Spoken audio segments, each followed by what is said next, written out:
Yakima's poured millions into fixing its main roads, but some smaller ones are in disrepair. You asked us about South 4th Street and why the city hasn't fixed it. I took your questions to Yakima's Streets and Traffic Operations Manager. It's our big story. Drive to South 4th Street and take a trip to the moon. Rocks and craters everywhere. Not pretty.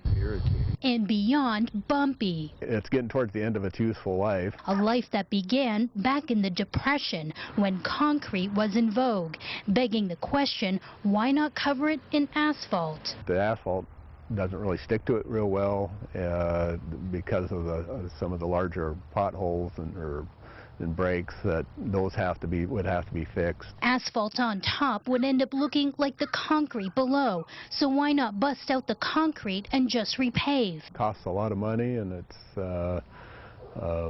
it can be pretty disruptive to the neighborhood depending on the method used. For a 2-lane street, Yakima estimates about $500,000 to $1 million per mile. And it's not just South 4th Street that needs TLC. Concrete roads near the old mill site are considered even worse. The money that they set aside when they amended the charter, most of that money has been put towards paying for the grind and overlays on the arterial street, so there really isn't a lot of available money to go out and do these kind of projects right now. Leaving crews to use this stuff called mastic to patch the concrete.